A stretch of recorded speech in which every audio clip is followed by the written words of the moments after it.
Hello and welcome to the Merle and Locke podcast. I'm Merle. And I'm Locke. Set sail and low expectations for everything nerd, accompanied by healthy, albeit shameful, helping to pointless banter, lack of focus, and questionably acquired knowledge. And more. And more. Today we're going to get into indecision. You brought up the point earlier. Even if we had all the storage space in the world on our computers, we had all of the games that we could ever hope for in our Steam libraries, that we still wouldn't be able to decide on what to play on. That's right. I can't figure out for the life of me what it is. Why can we not come up with that decision? Too many choices. We're stunned, right? We just can't narrow it down. And even if we could narrow it down, I feel like we just keep going back to the same things over and over again, like we've mentioned before. And we're like, I don't know what to do, so we're just going to go to Old Reliable over there, and you pull it out your briefcase, blow off the cobwebs. It does take me back to the days of going to Blockbuster or whatever video rental store you would go to. You would go there, you'd look around, and naturally it'd always be narrowed down for you because they only have 2 or 3 copies of each thing. Most of the games would be out, so you'd only have a very limited amount of choices. That would just narrow it down for you, and you have to decide on which one to do. But nowadays, God, access to everything. Access to everything digitally. Just out of curiosity, I tried to see how much biggest amount of storage that you and I can buy just commercially. And I'm seeing 100 terabyte storage drives. Solid state nonetheless, which is gonna be expensive. Well, this one brand, never heard of it before. Oyen Digital Fortis is $2,400. Golly. This other one, which looks like it's more designated for servers, is almost $4,500. That's killer.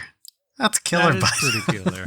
But if we had the money, you could probably install a great deal of games on there. If only we had our own server.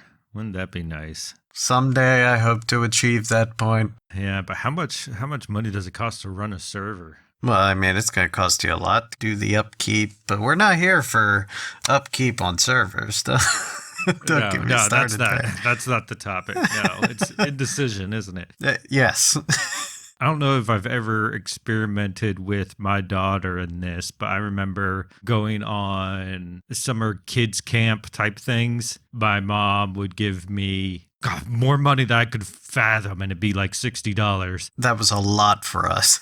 Well, that was a lot back then. You could get a lot of candy with $60.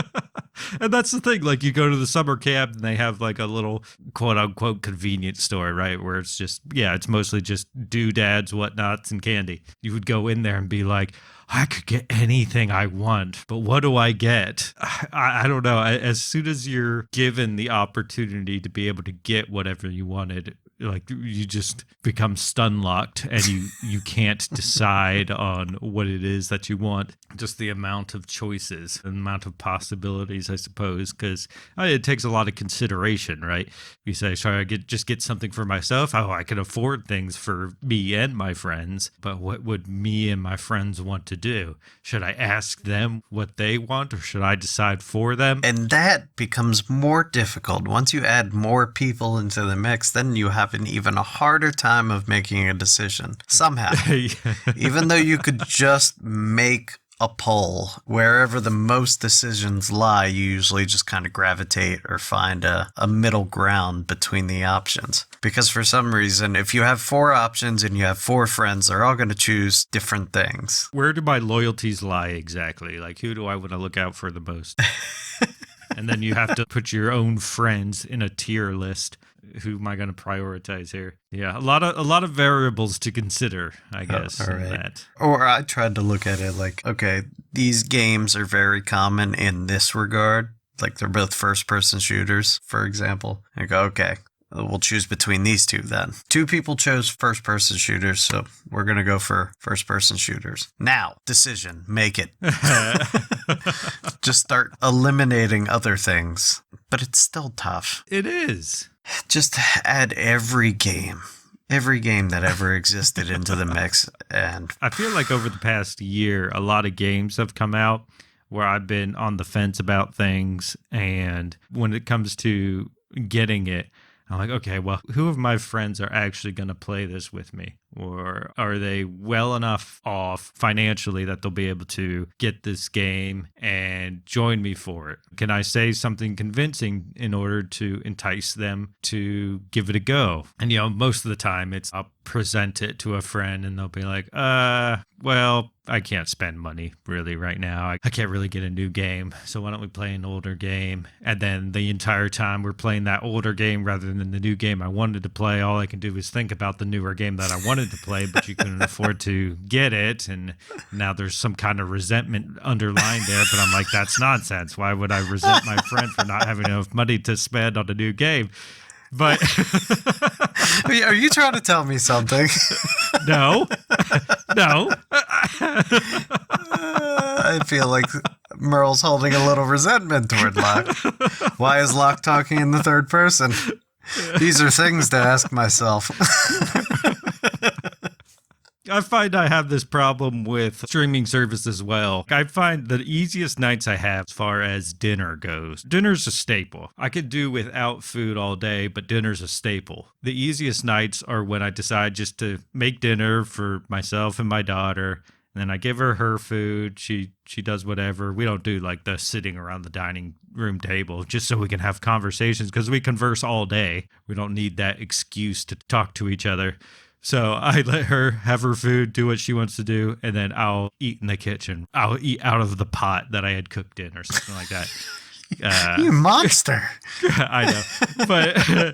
But some nights, especially when she's over at her mom's, I like to make my food and then go sit down and I'll watch something. I'll watch a show or a movie or something like that. I'll take all that time making my food, prepping it, and then I'll come sit down and I'll be like, oh, crap, I didn't decide on what I wanted to watch. And then I'll bring up a streaming service and I'll start scrolling through. And by the time I find something, my food is ice cold because obviously I can't eat until I find something, right? Right. And now my food is cold. And I'm like, well, shit. See, the thing is, like Jane does usually, like, just pick these two things. One of these two things. Quick. Do it now. The food's going to get cold. Now I'm in a panic. All right, I got to quick choose something. And it's not even like, in my case, it doesn't even matter because I eat my food very quickly, unfortunately. I know you're supposed to eat food slowly so you know when you're full and blah, blah, blah. But I'll eat my food really quick. And before it even gets through the entire intro, I'm done eating my food. I'm like, well, I don't feel like watching my movie anymore. I'm going to go play video games or do something else with my time. So I don't even watch the entirety of it, maybe like the first 5 to 10 minutes, and then I'm done. It doesn't matter. You just watch the intro to a show. And that's it. I think that as far as deciding on, like, say if we were to play video games, I think the easiest thing or the most convenient thing, the most relief I get is when all the friends get together and somebody else chooses. That's the bomb right there. I'll find on many occasions, especially with our little group that we usually play video games with on the weekends, is when everybody looks to me to choose. Yeah. I hate it. Just choose I hate it. that. Come Now, on. we've gotten in the habit of throwing out our first 4 ideas of what we should play, and then we'll roll like a D20 to determine what we actually play. So I'll highly recommend that to anybody when it comes to any of those kinds of decisions. Have a little bag of die and let fate decide. That is more of a solid choice than one of us picking out 4 different options to choose from, and everybody goes, eh.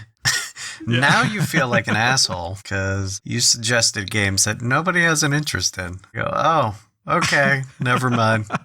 Just gonna hide in my corner of shame. We have a few friends too that are somewhat limited on storage space for their PC. So That's every single one of us.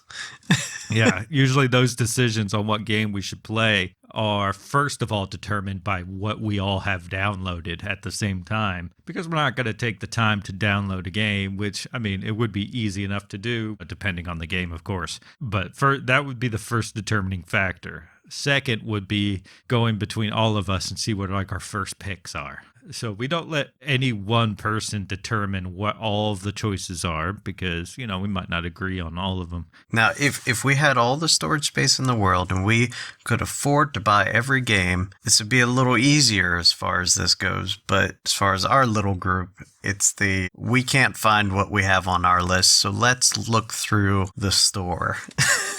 Oh, yeah, when we look at the sales. Hey, I found a new game. Cool, I don't have the money for it. And then that's when we're all like, shame the person who does not have the money to afford this. Or we look to the person that does have money to spend and see if they're willing to gift. Support the need of our poor little friends. Right.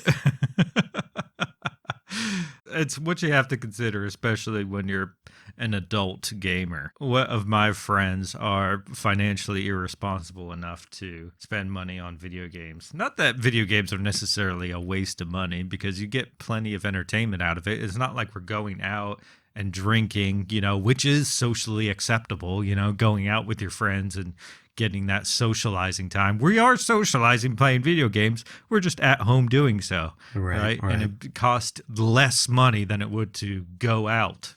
And potentially less harm on the kidneys. Well, the liver does tend to suffer, as far as drinking goes. The liver, yeah. Because you can't really put them down when you're doing nothing but sitting down and throwing them back. Yeah.